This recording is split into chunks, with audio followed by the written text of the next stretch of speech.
She could be a lizard. She could be the old licky lizard lips. Eavesdroppin.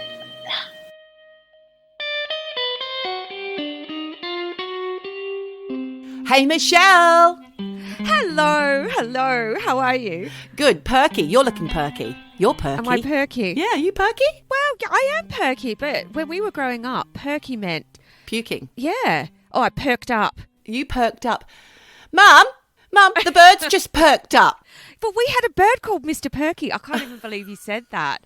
It's all about the birds. We had birds last week. We did. We did psychic birds. Well, yes, absolutely. Animals coming back as spirit form. We've got quite a lot of that in our back catalogue, haven't we, Michelle? Indeed, we do. And in fact, I had a conversation last night where people were telling me about psychic pets. So I think we need to put a pin in that and revisit. Absolutely. I know for a fact that our resident mystic Who's modern, Tamira, she has a lot of information about psychic pets. I know that for a fact, so we'll get in touch with her.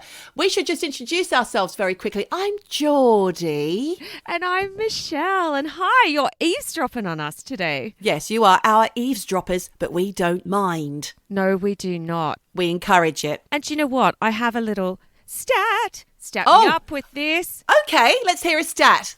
Stat time. Well, thanks to our amazing eavesdroppers, we are now in the top 5% of podcasts globally. Top five. Whoop, whoop, whoop, whoop. Oh my So God. thanks, guys. I know we've jumped 5 whole percentage points. We have jumped up into the 5th percentile. Could you say it like that? Good on you, everyone, for eavesdropping. Thank you, guys. That does actually mean that we are one of probably a trillion podcasts that are being listened to, and it doesn't make us particularly special, but better than 10%. Better than 10. It is. So I thought that was something to celebrate, something to have a little champagne over. Well, maybe we should pop a little something special over on our Patreon page. That's right, people. You can Yes. put a little tip in our jar, or you can contribute monthly and get extra droppings, definitely, and extra other things. We haven't decided what yet because you're being a bit slow on the uptake, but that's fine. We can wait. Something I can't wait to tell you about Yes. is there is more on my favourite and yours, Melissa Caddick. Wow. Okay, Michelle, hit me with your figure sticks. What? Oh my God. I don't even know what you're doing. Hit me. So, That's what he says. That's how he sings it. I know. He sounds like he's straining when he says that. But yeah, Melissa Caddick, she is the story that just keeps running and running. It just keeps going. So it's all kicked off again. So anyway, I'll just obviously recap. Just give a little backtrack. Some people don't know who she is. Yep. For brand new eavesdroppers who haven't yet delved into that catalogue, Melissa Caddick was the missing Sydney fraudster who swindled her friends and family out of more than $25 million. Then she cut off her own foot to pretend she's dead. That's not proven. I know. That's not Michelle's. proven. That is Michelle's theory. I think it's the bikers. Anyway, go back a year and listen to our first episode on Melissa. Yeah. Well, like I said, she's back in the news over the past few weeks. And this case has a lot of attention. So, one of Australia's biggest newspapers, Sydney Morning Herald, have teamed up with 60 Minutes. Oh my God. Powerhouse. I know, Powerhouse. They've got a podcast called Liar Liar, Melissa Caddick and the Missing Millions. Wow. I think they stole that headline from us because I didn't say Liar Liar, but I did say Melissa Caddick and the Missing Millions. I think they've been eavesdropping on us. Anyway, They have, because they've pushed us up into the 5%, haven't they? I reckon that's what it is, yes. So there's a journalist called Kate McClearmont, and she has revealed some new details not previously known in this case. Right. So the podcast claims that they've uncovered evidence that Melissa wanted to borrow a big sum of money from a dodgy lender, which she was then going to invest in cryptocurrency. There's speculation about why she wanted to do this. And there was a psychologist who weighed in on this, saying that she obviously was getting the gilts. My words, not his. and that she wanted to sort of hit the jackpot with buying crypto, then withdraw all the money and pay everyone back. Like her parents and whatnot. Yeah, and her friends. But I'm not sure about that because she properly buggered them, didn't she? she did, and she didn't care. She was buying diamonds and blowing the cash on holidays. And meanwhile, this is all like her friends and in particular her parents. Her particular parents. Yeah. Not good. That's their pension. They've got nothing now. These people have been left with nothing. So I think even if she had borrowed that dodgy money, put it in crypto, made a fortune, I reckon she would have gone, I just saw a nice little diamond at Kanturi or whatever. Like, I think she would have spent it. I don't think she would have given with it this back. mindset, Michelle, that you've just tainted Melissa Caddick with, how do you think that a lady who loves the finer things in life would be so adamant that she's going to cut off her own foot and in particular let go of one of her favourite ASICS trainers in order to make a big getaway? I don't think she thinks like that. I think it was the bikers, and when I say bikers, I don't mean BMX bandits.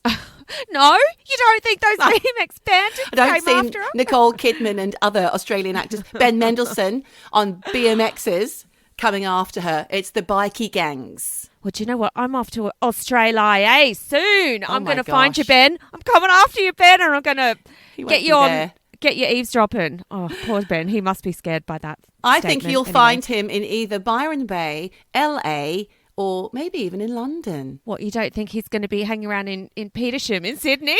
Petersham, no, possibly not, and definitely not Belconnen area of Canberra. Old Ben. Anyway, well, getting back to Melissa, I do think she'd cut off a foot to throw off the police, but hey-ho. So there is another new fact that has come to light. Oh. It's all to do with the money she stole from her parents. And I base it on this, right? So they gave her $1.1 million to invest in an Edgecliff apartment because they actually sold their house. She was like, oh, yes, give me the money and we'll put you in this nice fancy Edgecliff apartment near where I live. Well, they have been evicted from their Edgecliff apartment. It turns out what she did with $600,000 of the money that they gave her to buy this Edgecliff apartment, she spent it on a diamond, a flawless diamond. Oh, my God. And because of that, the diamond's gone, that's been seized. The parents are out in their asses. Like this woman, this is why I do not think she would hesitate in cutting off a foot. Because she messed it up so badly. Yeah, she stitched everyone up. This podcast also reveals that in hindsight, some of the friends that she defrauded and stole money from should have realised that they were being deceived because apparently whenever she was lying, she'd give her lips a little bit of a lick. Oh, that's her tell. That's called a tell. A tell. So on the podcast, Faye Reid, who was one of the friends of Melissa's who got absolutely swindled, together with her wife, Cheryl Craft Reid, they handed over $800,000 in superannuation, that is, savings to Melissa, and they lost it all. Superannuation is actually the Australian version of a pension, isn't it? Yes, it is. Yeah, your super. And Faye reckons that Melissa had this habit of licking her lips. And she only put two and two together when she realised, okay, the lip licking must have been the lying, Right. connected. And she said that Melissa would go over to their house and talk over their finances all the time. And Faye remembers Melissa would just be going for it, licking her lips. Licky, licky, lick, licks. Licky, lick, lick. And this is a quote from Faye. She says, it was slow and constant. Oh, God. She would talk a little bit and then lick her lips. Talk a little bit, then lick her lips. And I'm going, oh my God, what's wrong with this woman? Is she a lizard? She could be a lizard. She could be the old licky lizard lips. I don't know. Wow. So now that's sort of come to light that she was lying lip licker. Lying lip licker? That's hard to say. A lying lizard lip licker. Especially when you've got braces. It's not Yes, easy to say that. that's Anyway. right. And then reports surfaced earlier this week that despite uncertainty as to whether or not Australian authorities would conduct a coroner's inquest into her disappearance, because let's face it, all they got is a foot. They don't have anything else, right? And that is, I know I keep saying this, that is not conclusive evidence. That lady is dead. She could have just lost a foot. Anyway. Yeah. basically, like on Tuesday, they confirmed that hearings would take place between September 12 and 26 of this year into her disappearance, because police have previously suggested that they think Melissa killed herself because when she supposedly went for that run early morning and left her wallet and keys at home and never obviously been seen again except for that foot, the police reckon, oh, that's classic signs of suicide. But I don't buy that. And you know what? There are some criminologists who are on the same page as me. All right. Throw the police off the scent, throw them a foot. I think it's remains, though. You said it was remains. I think it's just like a little bit of like, not even a whole foot. We're imagining like a Monty Python foot that's nice and clean, cut off at the top. But actually, it's probably just like a toe and a little bit of flesh. I don't know. It was inside the shoe. It was inside the shoe. And look, I'm just going to wrap up this final Melissa Caddick update with. So do you remember we talked about Underbelly? It was the part of, they did a new season called Vanishing Act. Right, okay. Yeah, fictionalized version of the case with lots of speculation. Well, I haven't seen it, but the first episode has aired. And I did a little quick roundup of some Twitter posts, which seemed to suggest that it was maybe quite shit. So there was with one viewer actually tweeting, "This already looks like a pile of shit." That's a quote. That's not promising. And I love this one. Another person tweeted, "Melissa Caddick is sitting somewhere in Switzerland, drinking wine with her new prosthetic foot, watching an episode of Underbelly about her." Well, maybe you'll be invited around to her condominium, Michelle, to join her one evening in front of the open fire on the deerskin rug. What do you say? I am going to have my eyes peeled for anyone looking like Melissa drinking an Aperol Spritz with a limping around robo with foot. Perfect diamonds on every finger and half a foot. And so apparently this series starts off by saying, like, and this is what makes it, everybody I think thinks it's so shit, is it says, supposedly, and this is in Melissa, like the character speaking, supposedly in November, I jumped off a cliff near my house in Sydney after I got busted and freaked out. If you believe that story, then you'll believe anything. But then again, I found most people will believe anything. That's how I got rich in the first place. Licky, licky, licky, licky, lip, lips. Licky, licky, lip, lip, lops. Exactly. So look, Eavesdroppers. Yes. If anyone's watching it and wants to weigh in, get in touch. I'm all over it. I'm all ears. I don't know how you watch it if you're not in Australia. How do you do that? I'm not going to suggest that people illegally get a VPN and watch it. I'm not going to suggest that. Okay, fair enough. Okay, well, we won't do that then. Absolutely not. Well, that's fascinating, Michelle. Maybe we should do an entire, what about a Patreon? And you know what else? We've got a few things to add on to our latest Patreon extra droppings, because I've had a couple of listeners get in touch. Our resident statistician, Anna, in France, she was the one who told us that we were in the top 10%. So big up to her. Yeah. Now, she also had something to say about 2 episodes ago when we spoke about acts of God, my story that I told you about Kevin O. Smith, Pastor Kevin O. Smith, who did the massacre and was sacrificing his flock for Noah's Ark, etc. Well, I said at one point that he suggested they listen to reggae dancehall acts such as Buju Banton. And then I reminded you that in the 90s, Buju Banton had a song called Batty Boom Boom. No, Boom Batty Bye, or something like that. It was Batty Boom Bye. Yeah, which actually turned out to be horrific. Did you listen to it? There's a link in the show notes, people. Okay. People! Well, listen, no, Anna was very concerned because she said poor old Buju Banton wrote Batty Boom Bye as a teenager and he deeply regrets it now. And he's not a homophobe. He was actually 15 years old when he wrote it. And it was originally about a paedophile who was caught molesting young boys in Banton's neighbourhood in Jamaica. And he went on to say that in recent days, there has been a great deal of press coverage about the song Boom Bye Bye. That's what it's called. Aha, okay, yeah. Batty Batty Boom Bye. From my past, which I long ago stopped performing and removed from any platform that I control or have influence over, Banton told Urban Islands magazine or website.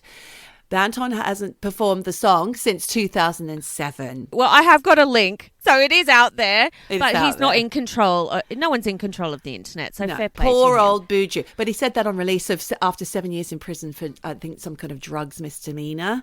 But he's out and he's very well respected in Jamaica and worldwide as a dancehall act. Then there's another eavesdropper, Björk Van Torsen, who is in Madrid, I think. He's not Spanish, he's Icelandic.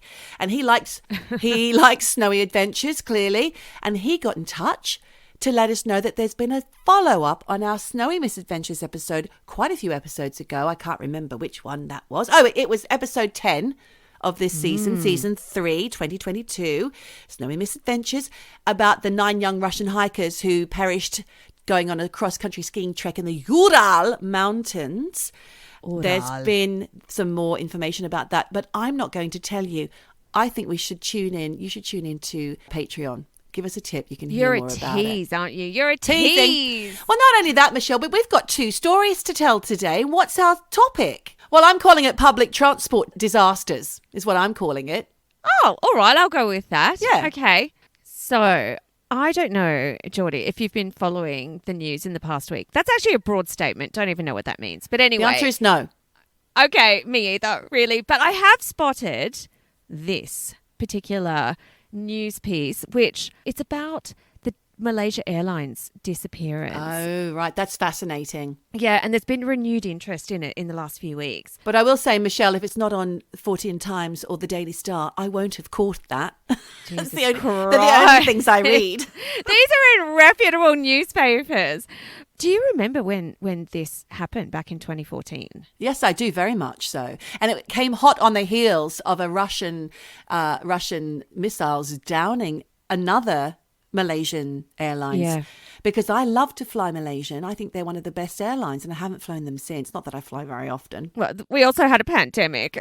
And so I didn't go into that Russian because they've said it's not That connected. happened beforehand, didn't it? Was that No, I thought it first? happened after. Maybe it was after. Yeah. I thought it happened after. Look, I'll put a link to that just to get, because, we're fast and loose facts here. Basically, it's one of those modern day mysteries that no one can really get their head around because to me, I remember when it happened and I just could not comprehend that a plane could literally disappear. And the reason it's been in the news recently is because National Geographic have released a documentary about the crash with loads of new theories about what could have happened to it. And look, they call it Malaysia Airlines Flight 370, but it's been shortened to MH370. And I don't know why MH, but that's what I'm going to call it. That's what the internet calls it. So I will too. But I'm going to circle back here and just do, I think, a quick recap of what went down. So on March the 8th in 2014, Malaysia Flight 370, it was a Boeing 777, it departed Kuala Lumpur en route to Beijing with 239 people on board. But 40 minutes in to what should have been a 6-hour flight, the plane massively diverted from its scheduled route and it flew off course towards the southern Indian Ocean. Then the flight just disappeared off radars. Literally disappeared off all radars. And like I said, I just remember at the time being so shocked. Like, how does a plane disappear? No one knew where this plane had gone. And everything was just sort of best guesses, which, we live in an age where we've never been more watched. We have satellites, we've got radars, we've got technology keeping tabs on everyone and everything at all times. And it just seems insane that this plane has simply vanished. And that's what happened because literally no one had a clue where this plane might have crashed. Right. And when they realised that it hadn't touched down, and look, there's a lot of information, tiny bits of information, like the takeoff was fine, it hit a cruising altitude of 10,700 meters, which was all fine. There is a reporting system that transmitted data, which was, sent its last transmission, which was all fine. But then mysteriously it got switched off. Right. The last voice communication from the crew was logged at 1:19 a.m. and they can't 100% identify who made this last voice communication, but they think it probably was the pilot, but they don't know for sure. They said, "All right, good night." Ooh. Which seems pretty innocent. Yeah. But not when you put that in the context of all the communications got switched off. Yeah. Did they lose track of them as well on the radar? Well, the thing was, at 1:21, so 2 minutes after that last voice communication, the plane's transponder, which is like the system that communicates with air traffic control, like I said, was switched off just as they were entering Vietnamese airspace over the South China Sea. Mm-hmm. Then the plane didn't check in with controllers at Ho Chi Minh City as it flew into Vietnamese airspace. No distress call was received, just off radar. Then at 1:30, Malaysian military radars began tracking MH370 as it went off course.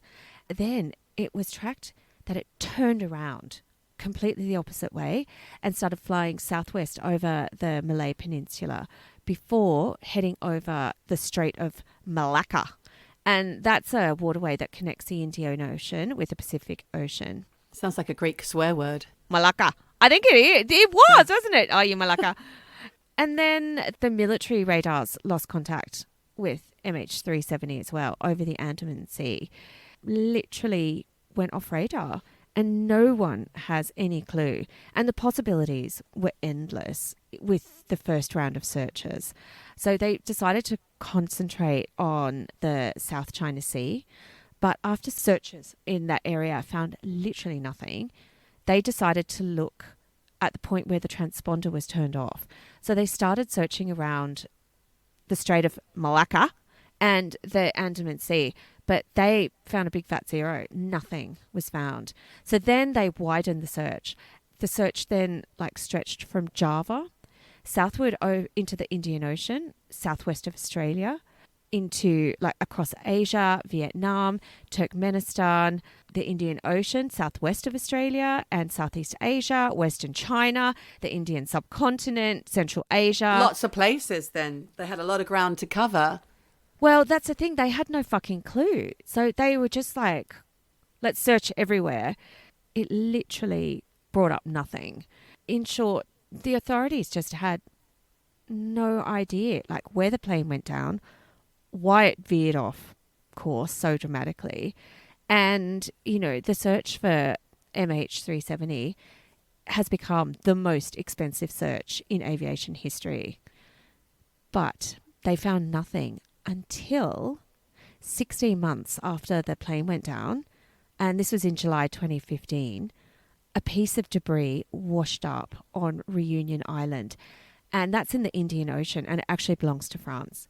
Okay. And after loads of testing, it was confirmed to be a piece of, on the wing, on a plane wing. When it flaps you've up. got those small flappy bits. Yep, it was one of those. Yeah. It was from MH370. And then over the next year and a half, 26 pieces of plane debris were washed up on shores of Tanzania, Mozambique, South Africa, Madagascar, Mauritius. Only 3 of these bits of plane were confirmed to be from MH370. Right. Okay. And 2 of those bits were from the cabin interior. And when experts studied these pieces, they say that it indicates that the plane had broken up.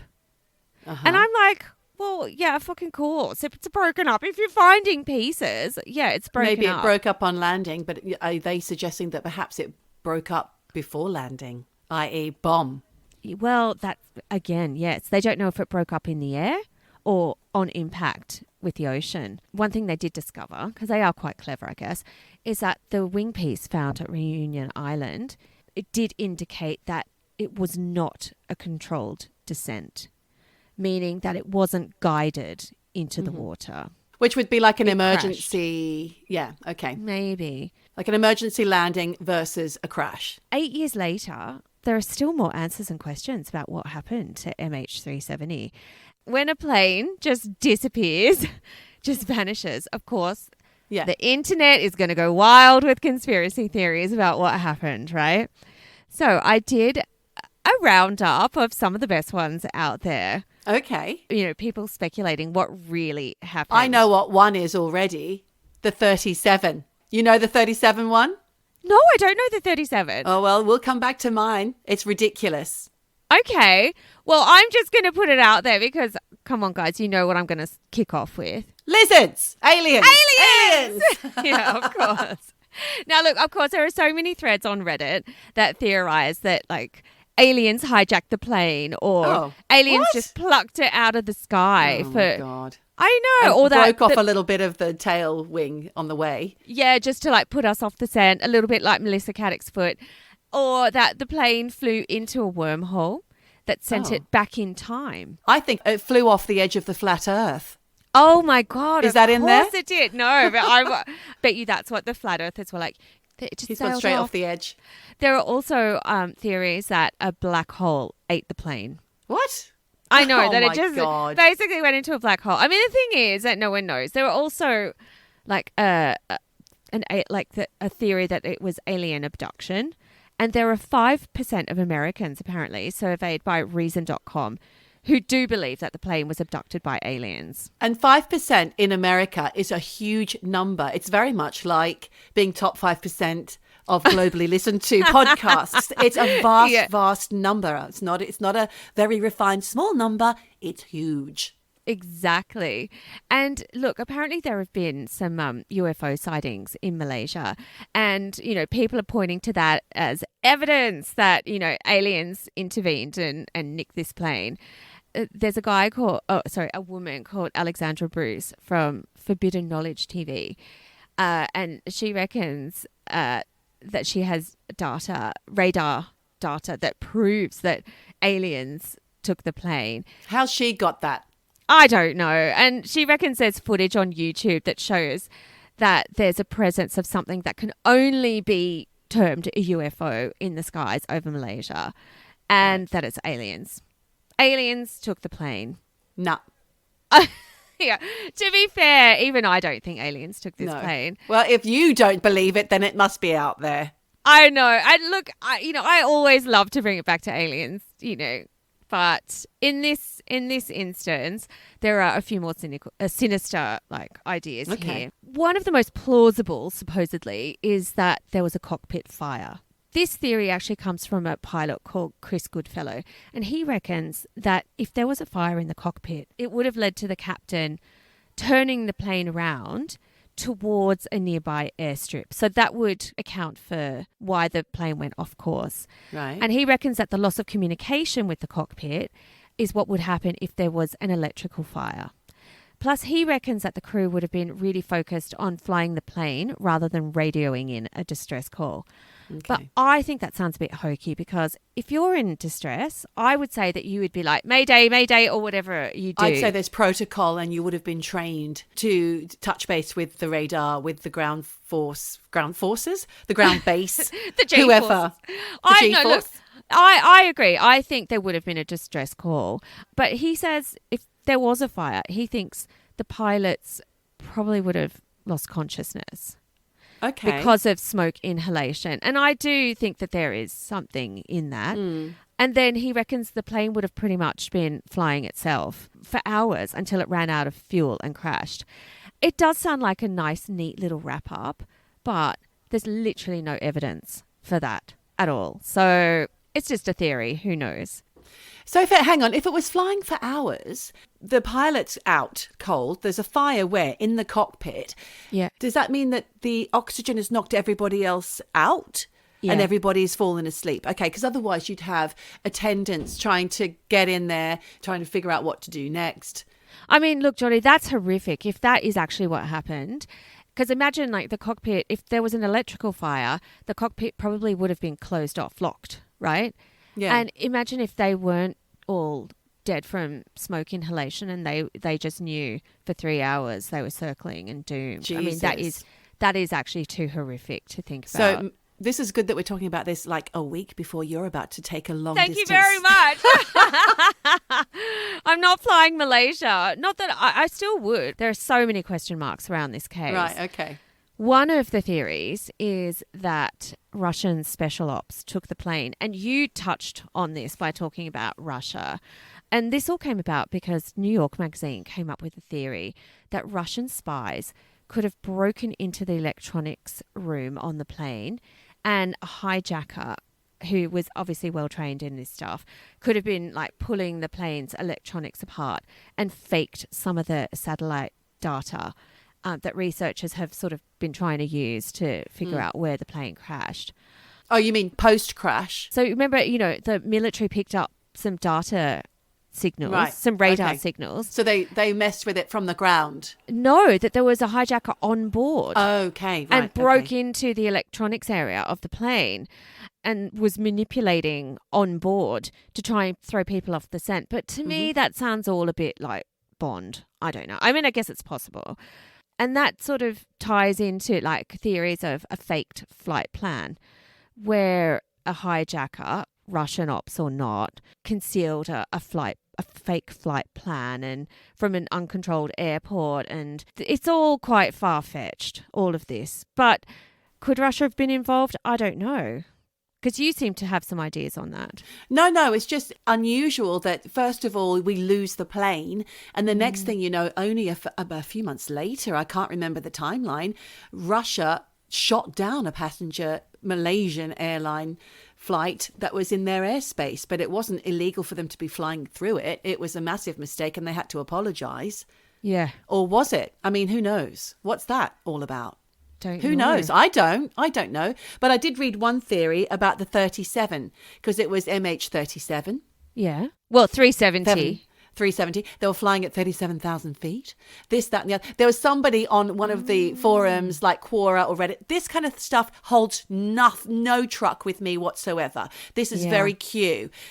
Adding up all the numbers. 37 this, 37 that. There were 37 passengers. There were 37 this.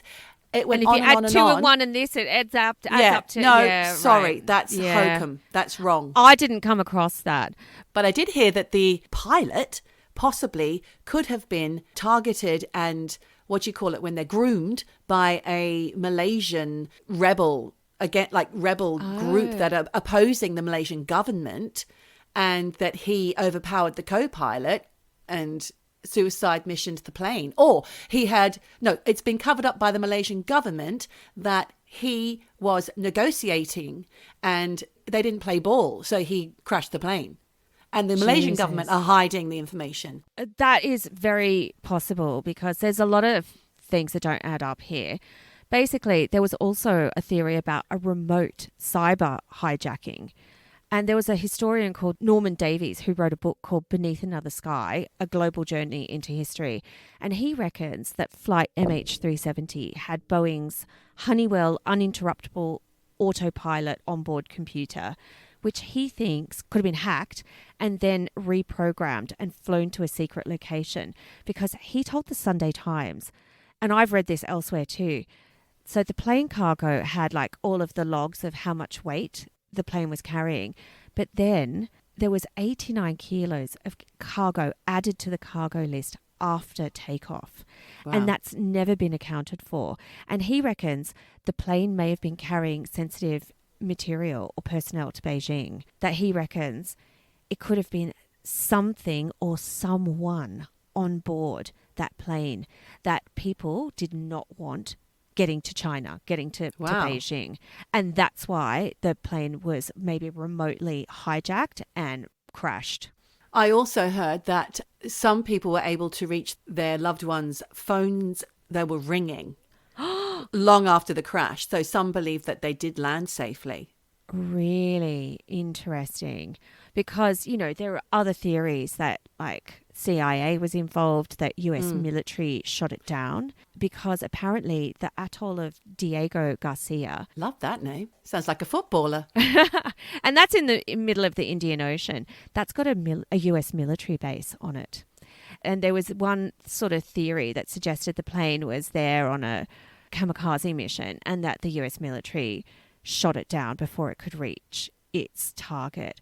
But then the Americans would have had to fake the satellite data and the military radar data and scooping up all the bits of the plane. That obviously, of course, has never been proven. And and that would require too many people to keep quiet about. What a mess. What a mess. This is crazy. Also ideas that North Korea took MH370 because maybe that had something to do with South Korea's claim that North Korea took out a Chinese plane earlier on the 5th of March.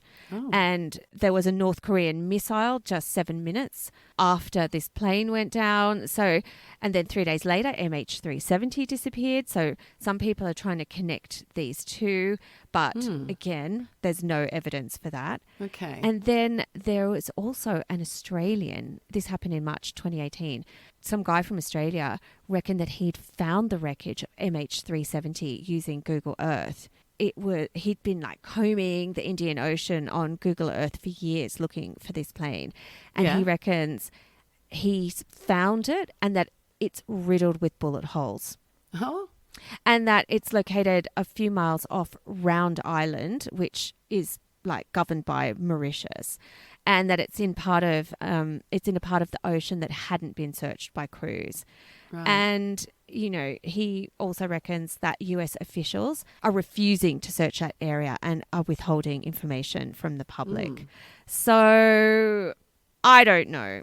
But there's a lot to look at. And look, there are other ideas that there was a diplomat on board that had sensitive information, and that's why it was specifically targeted and shot down. There's like life insurance scams. Again, like there's connections between China and Edward Snowden.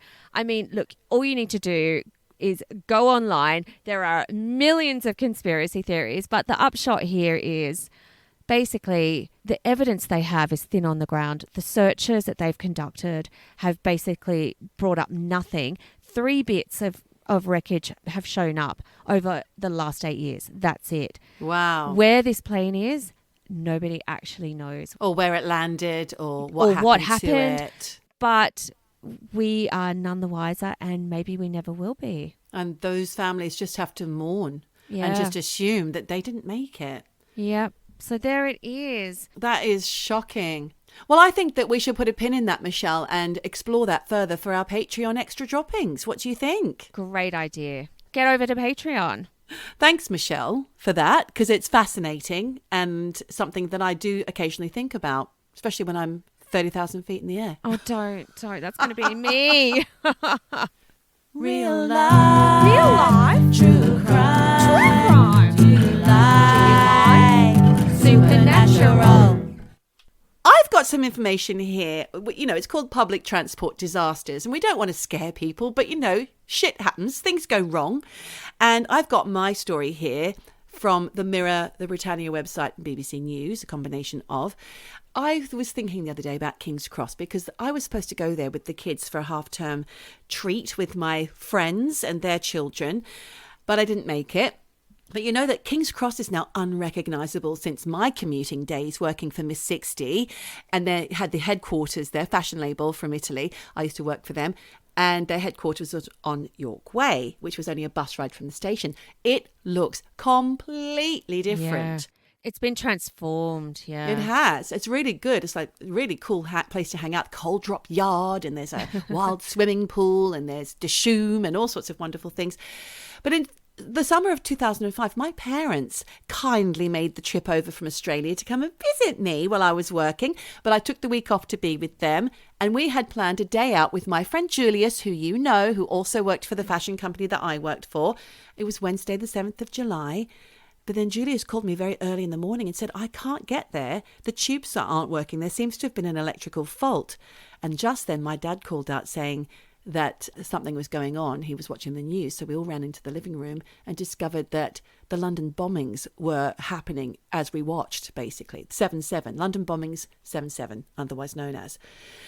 We didn't know it then, but it turned out that it was a coordinated suicide bomb attack on London's transport network during the morning rush hour. It started at 8:50 in the morning, 10 to 9. Explosions ripped through 3 train stations on the London Underground, killing 39. And then sadly, at Tavistock Square near Edgware Road Tube, a bomb had also gone off on a bus that evacuated commuters had piled into, the number 13. They were trying to get to work. They didn't realise what was going on. And unfortunately, one of those passengers that piled onto that bus was a bomber.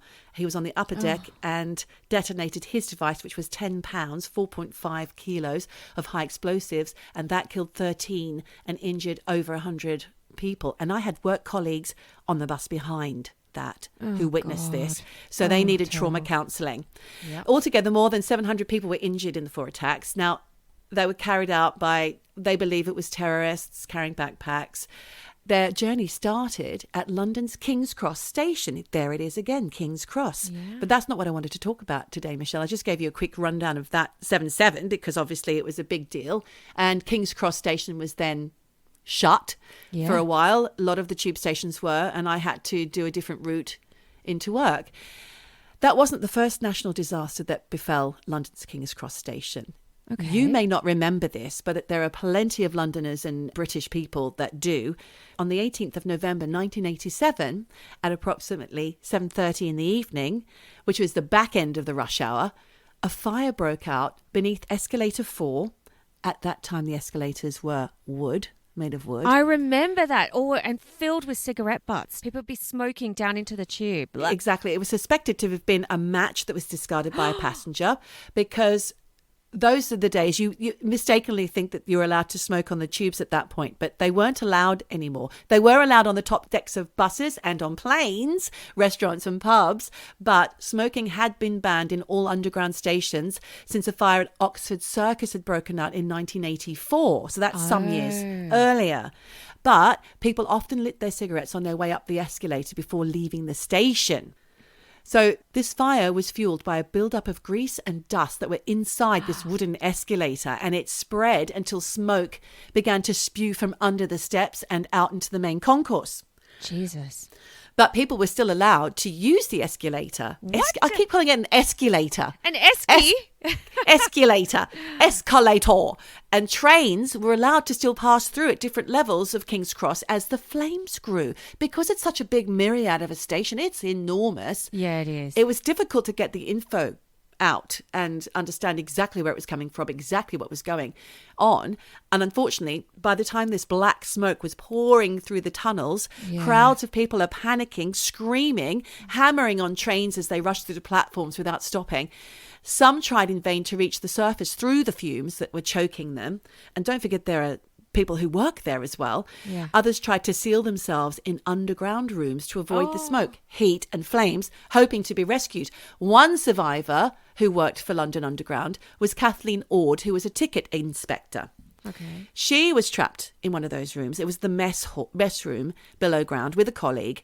She was reluctant in the aftermath to speak out because she feared for her job, but she did say to the Mirror at the time of her experience how she and her colleague opened the mess room door when she heard screams and then saw all this thick smoke and intense heat, and they could see there was no way out for them. So she and her colleagues just shut the door, thought there's nothing we can do to help these screaming commuters, and they began to stuff old newspapers and whatever they could find, tea towels, under the door to stop this thick smoke coming in, and hoped that they would be rescued.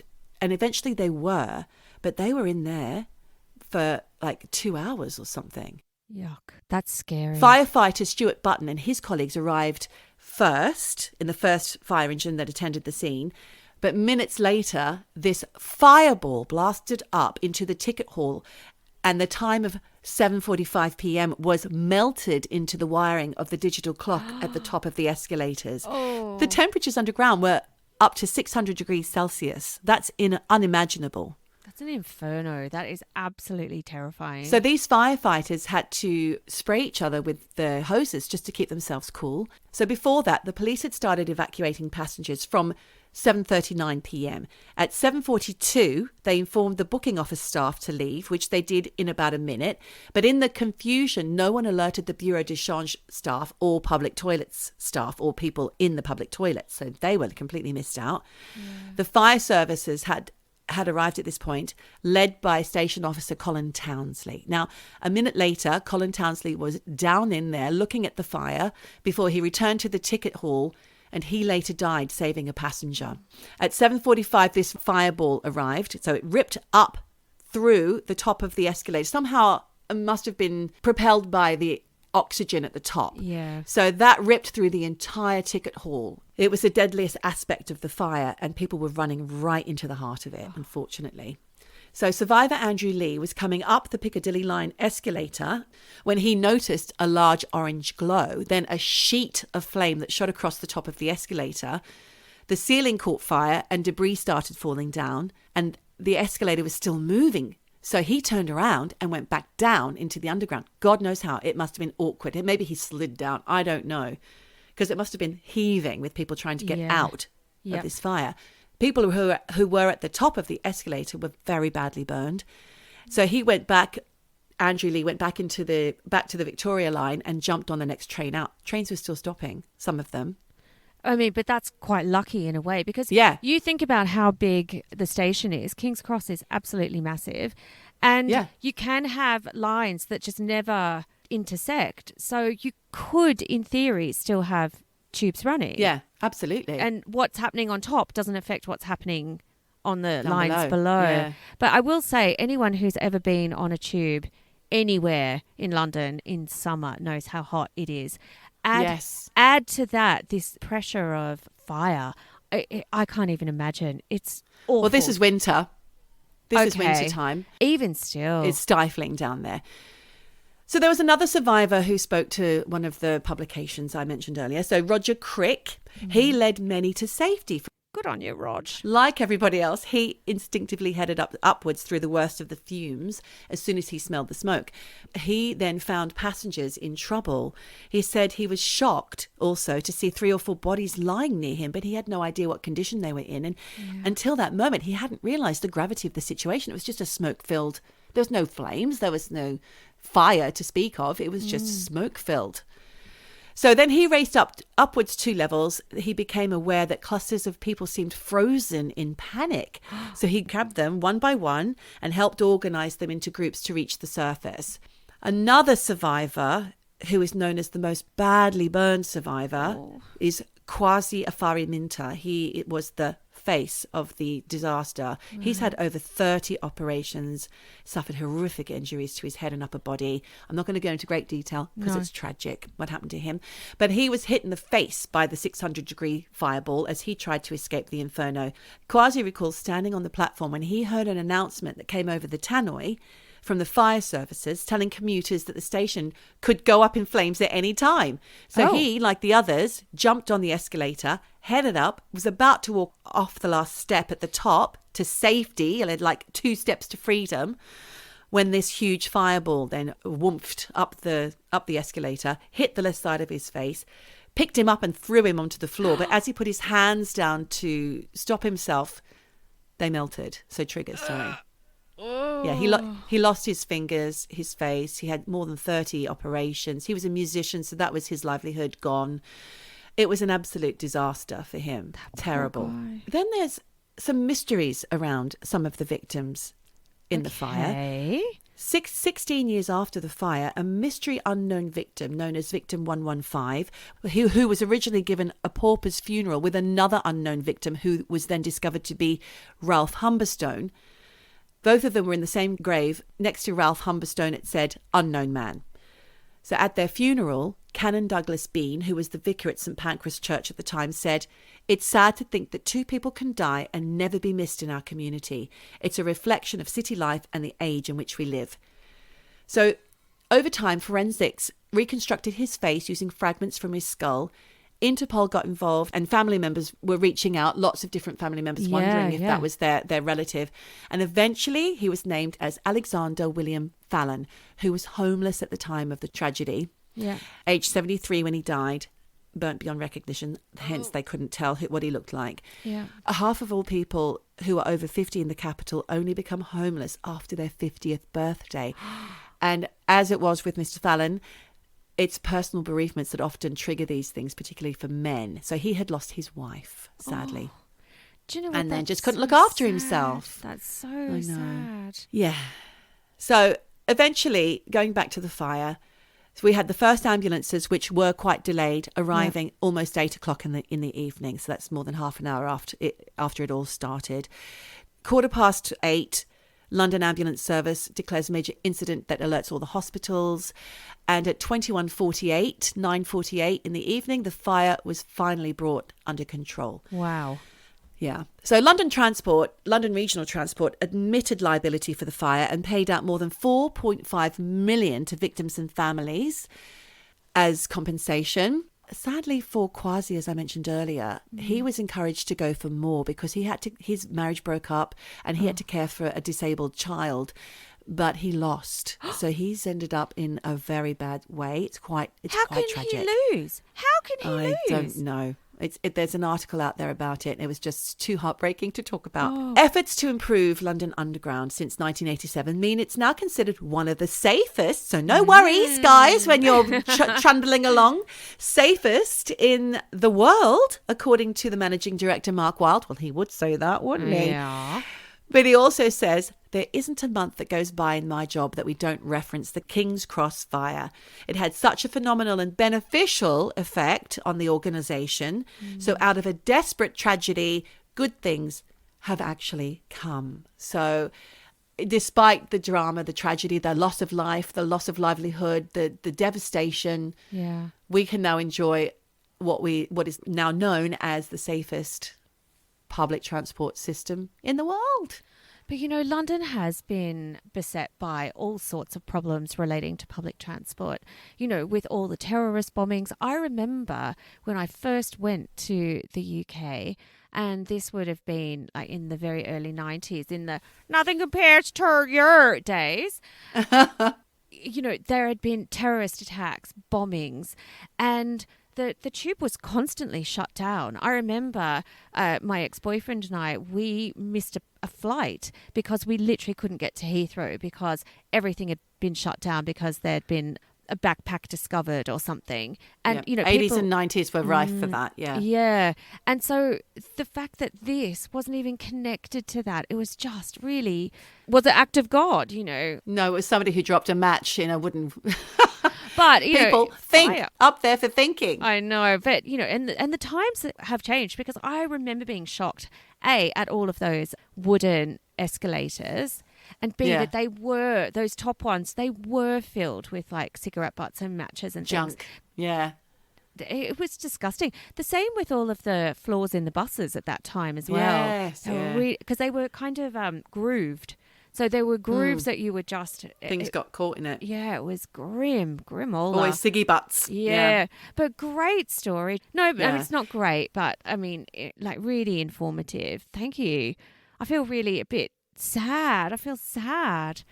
It is sad. It is sad. People have lost their lives so that we can now enjoy safe metro systems. Obviously, with hindsight, these things make sense. But at the time, it was a case of suck it and see, just go forth and see how it works. And let them smoke, it's fine. And don't let them smoke because one tube station already went up. Yeah. Now no one can smoke on the tubes. Tragedies have to happen before change is actioned. You think about Grenfell Tower, all of those places in that shitty cheap cladding, and it took a massive tragedy for building regulations to be changed. So, and have they been? I don't know, because they're still talking about taking down the cladding and recladding with safer materials. And I don't think it's all been completed. No, I don't know.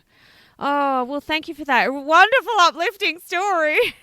So, Michelle, all you need to do now is get on a plane and just knock yourself out with Xanax or whatever your tranquilizer of choice might be. And don't worry. Don't worry if it's going down. Because you know what, actually, it's not a bad idea, because if the plane does go down, you don't want to be awake for that. You just want to be peacefully gliding off into the energy. Which I believe that you do anyway, because I think for any air disaster, the oxygen is the first thing to go and you just immediately pass out. I hope so. That would be the kindest way to go. But anyway, well... On that bright thought.